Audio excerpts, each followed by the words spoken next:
This morning on the Sunrise Early News, Monday the 1st of July, fatal hit and run in Sydney's northwest. Now the hunt for the person responsible. Outrage over a crash in North Queensland that's killed 3 people, demanding the government do better. Putting an end to the youth crime epidemic, Victorian police saying they'll stop at nothing to nab repeat offenders.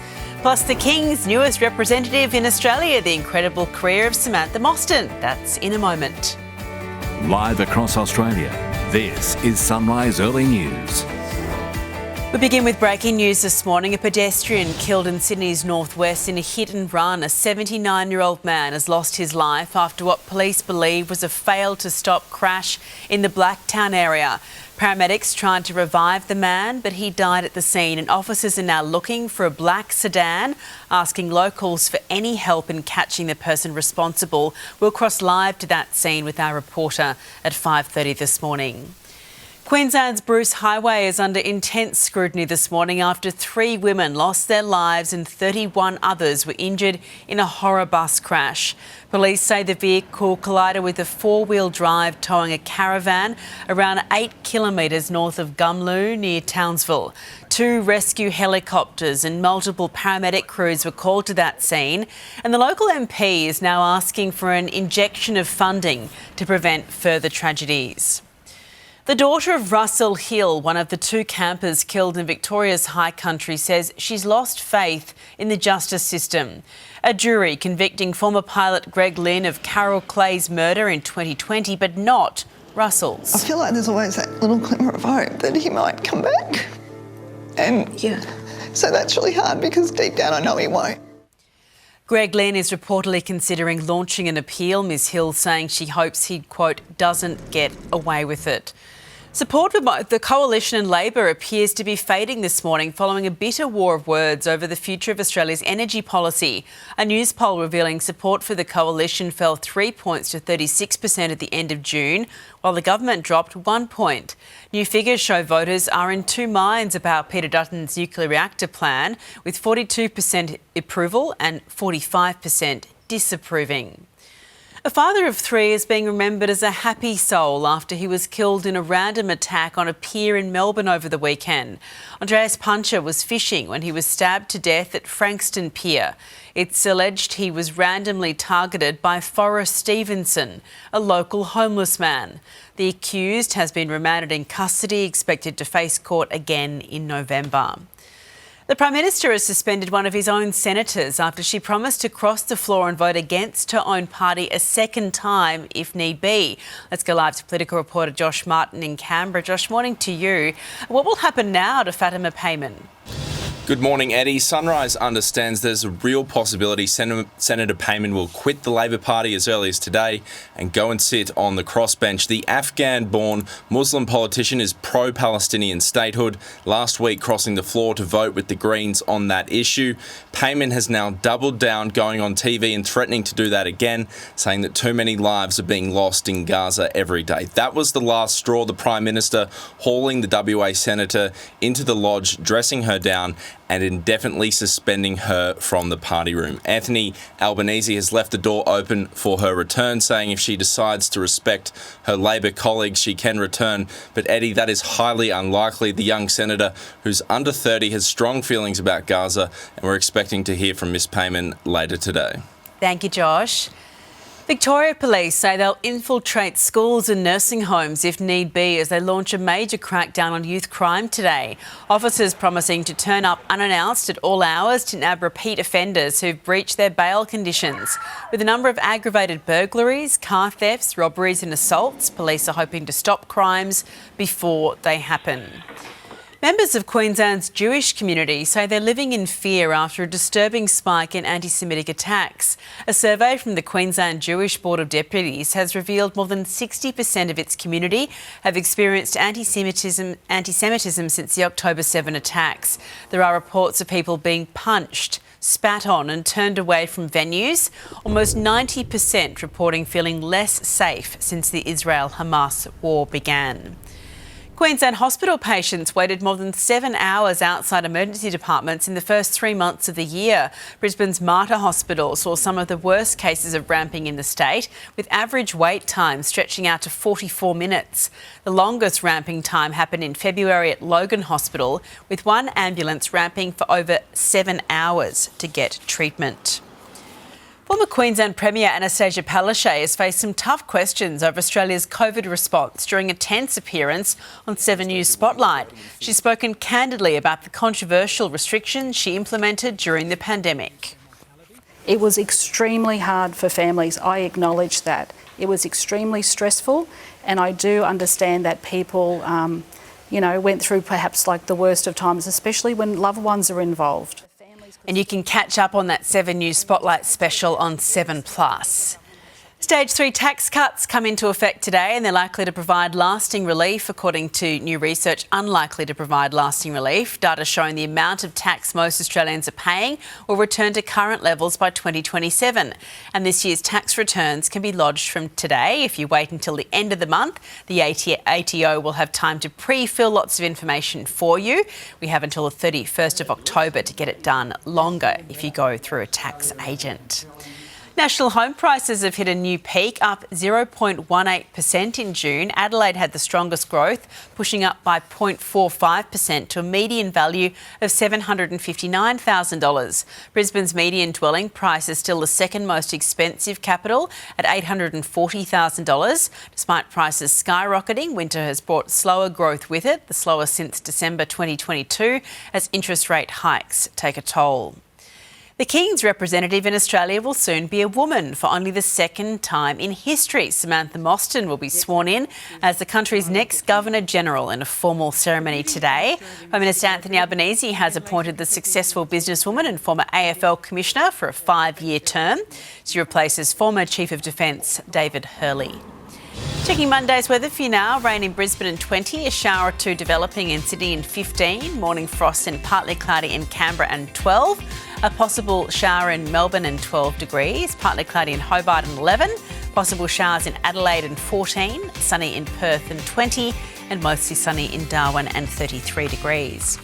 Well, coming up on Sunrise Early News this morning, US President Joe Biden retreats with his family, rumoured to be seriously considering whether he should run in the upcoming election.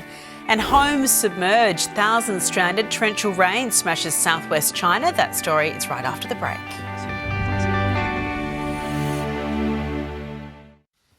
At least 7 people have been killed, including 3 children, in a Russian missile strike in the Ukrainian region of Zaporizhzhia. More than 30 people were injured in the attack, which caused a huge fire, severely damaging residential buildings and burnt-out cars.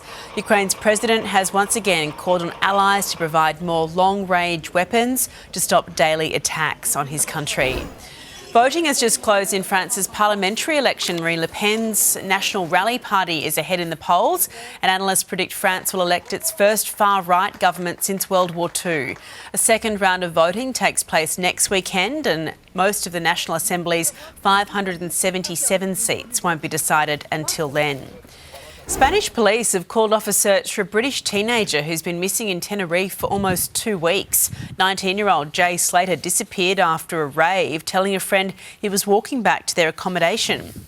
Despite the attempts of volunteers and Spain's Civil Guard, detectives have now called off further searches, but the investigation remains open. Torrential rain in southwestern China has left thousands of people trapped inside their homes. Rescue workers are going house to house to save those trapped inside apartment buildings now. 2 weeks of heavy rainfall has ravaged several parts of the country. Entire villages and towns have been submerged and farmlands also destroyed.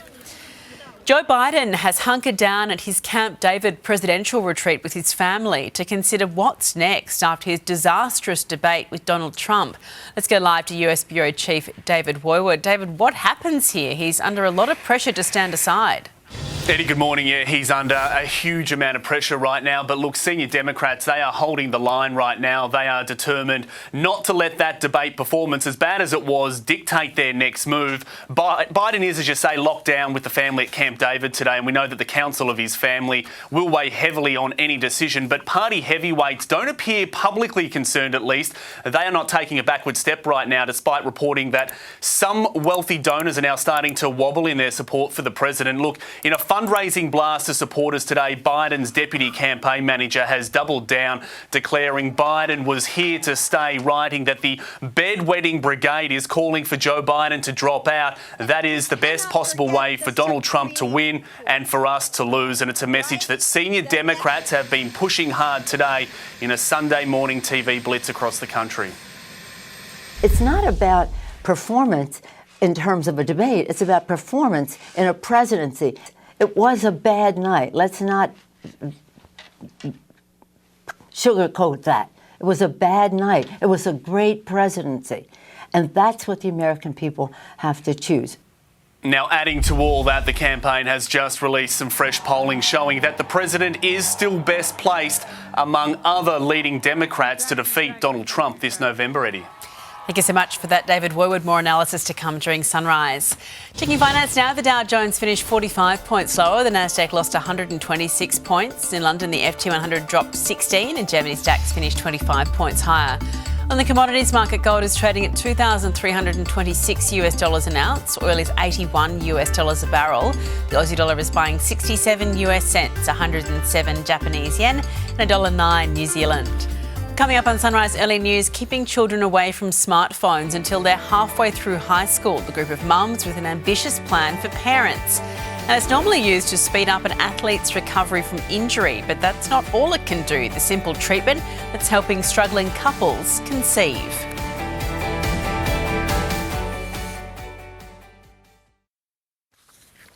The truck driver involved in a disastrous crash at Moorebank has now been charged with drug possession. Confronting dashcam vision has emerged of the moment the 21-year-old lost control, striking 19 cars before ploughing into a Catholic school.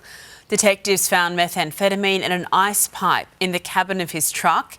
Further charges could be laid pending the results of mandatory blood and alcohol tests. Incredibly, no one was injured. New South Wales Police and the state government are facing pressure from the neighbours of a woman who died after police took an hour to respond to a domestic violence call. The disability worker and mother of three was beaten to death inside her home early Saturday morning, and neighbours want police to do more. When it comes to domestic violence, the police need to be more responsible. The fact that it's taken them this long to react to something that ends a person's life, it's heartbreaking. Her partner, Dwayne Crichton, has been charged with murder. There's outrage this morning after memorials in Canberra honouring war veterans were defaced by pro-Palestinian activists. Oh, look, I'm devastated. I take this run every day to work and admire, what our diggers have done. ACT police say they're investigating criminal damage at 4 memorial sites along Anzac Parade. The dangers of social media on young minds has led to a grassroots movement to keep children away from smartphones. Wait Mate has seen hundreds of parents sign a pledge to delay their children getting full access to the internet.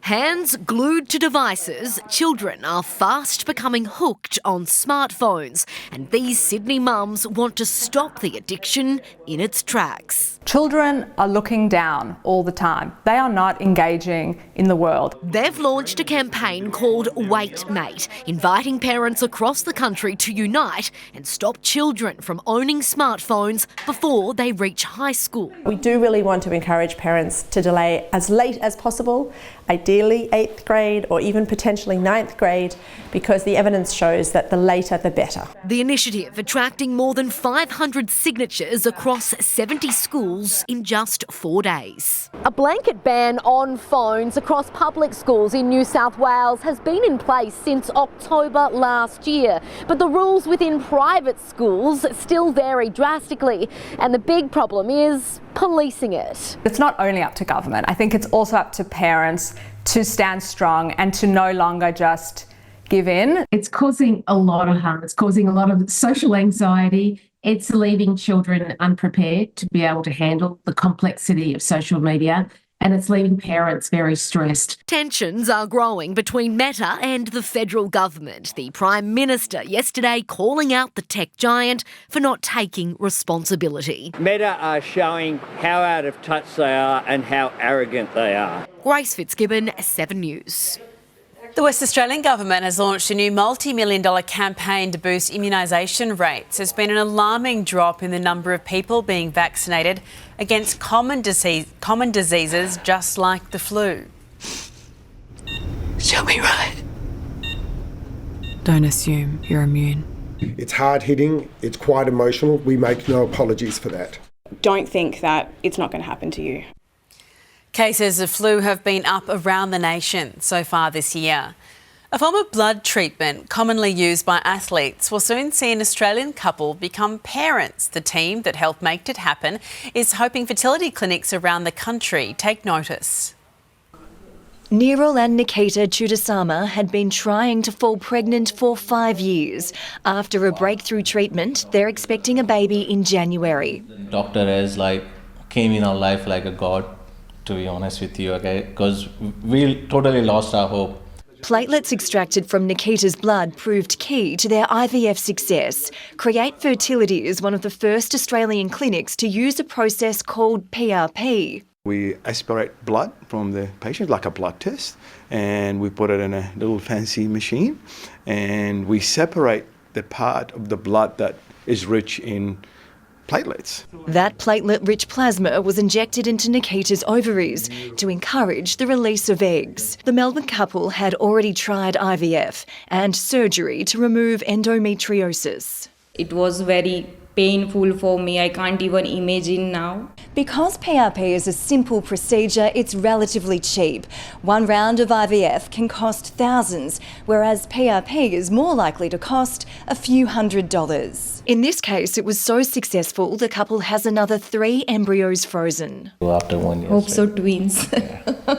Emma O'Sullivan, 7 News. Lovely story. Well, coming up on Sunrise Early News, a miracle goal from an in contention is halted as a superstar suffers a broken hand.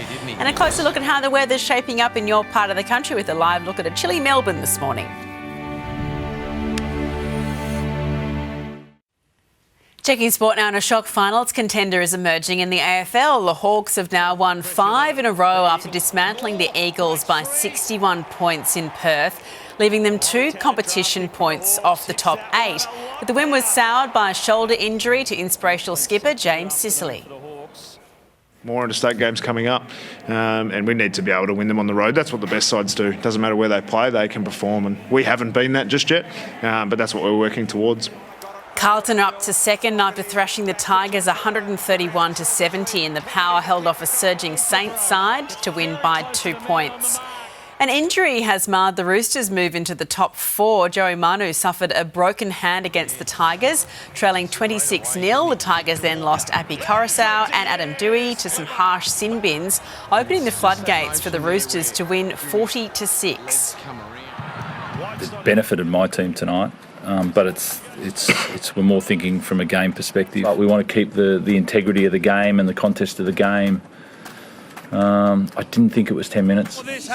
The Panthers struggled without their origin stars, losing 16-6 against the Cowboys, and the Dragons are in the top 8 after defeating the Dolphins 26-6. Only a miracle goal from a superstar saved England from one of the worst losses in history. England trailed England to the quarterfinals. A late collision dramatically changed the Austrian Grand Prix. Max Verstappen and Lando Norris battled for first all race before the world champ blocked the McLaren driver from passing. Norris was forced to retire, and Verstappen needed to replace a tyre, dropping back to 5th. The collision helped Piastri zoom up to 2nd, with George Russell eventually taking the win. I know that's only my 4th podium in F1, but so close to a win. It hurts a little bit. It was just the 2nd win for Russell. We're taking a look at the weather around the country from Monday. Heavy showers and storms over eastern New South Wales, southern Queensland and southern NT behind a trough and front. Lighter showers and a weakening trough over inland WA. Showers and some alpine snow over coastal South Australia, Victoria, Tasmania and northeast Queensland, and onshore winds around a high. Around the capitals now, rain in Brisbane and 20 for a Monday, a shower or two developing in Sydney and 15. Morning frosts and partly cloudy in Canberra and 12. A possible shower in Melbourne and 12 also. 11 degrees in Hobart, partly cloudy there in Tassie. A possible shower in Adelaide and 14. Sunny in Perth and 20. And mostly sunny in Darwin and 33. And that's Sunrise Early News. I'm Edwina Bartholomew. Now it's time for Sunrise with Nat